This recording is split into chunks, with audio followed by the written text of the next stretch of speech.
हमारे आगाह कनालू अहम खबर है। शहदाद कोट में ए सेक्शन पुलिस कार्रवाई करे 4 फोरन के गिरफ्तार करे वरतो है।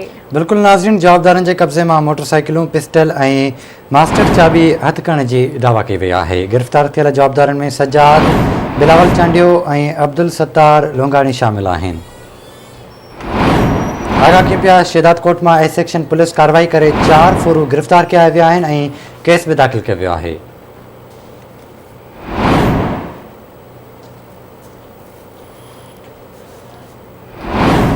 अपडेट कयूं पिया जवाबदारन के कब्जे में मोटरसाइकिलों, पिस्टल और मास्टर चाबी हथ करण की दावा की वही है।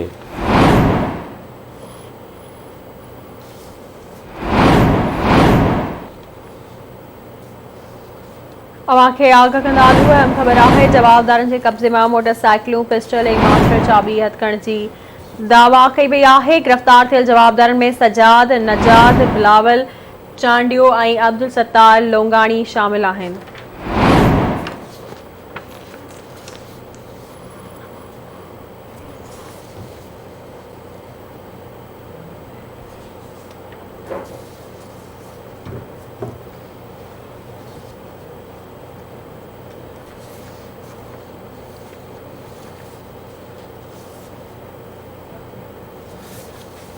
अपडेट क्यों पिया शहदाद कोट में ए सेक्शन पुलिस कार्रवाई करे 4 फोरू गिरफ्तार किया हैं। मथन केस भी दाखिल किया वियो है। तफसील वठंदासीं शहदाद कोट में शाहिद एवान का। शाहिद आगा कजो छा तफसील है?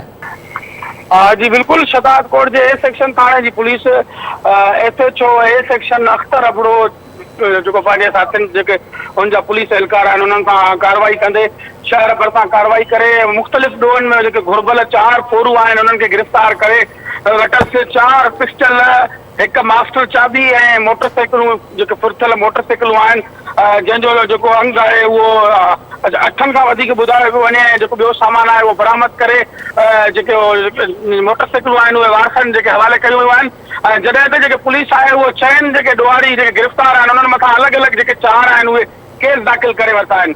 और शहदाद कोट जे सेक्शन थाने ते प्रेस कॉन्फ्रेंस कंदे DSP शहदाद कोट ऐं SHO A section press conference कंदे दावा कई आहे त जेके गिरफ़्तार ॾोहारी आहिनि उहे शहर भरिसां हिकु मोटरसाइकिल फुर्जी वारदात में मुलविस हुआ, जिनके बाद उनके ट्रेस करे उन्हनि खे गिरफ़्तार किया है। जिनमें 3 जवाबदार हिक हंधा गिरफ़्तार थियल आहिनि ऐं हिकिड़ो जवाबदार ॿिए हंधा गिरफ़्तार थियल आहे, जिनके जेको आहे सो अॼु उन्हनि प्रेस कॉन्फ्रेंस करे जेको ज़ाहिर कियो आहे। जी मेहरबानी जी आगाह करण लाइ।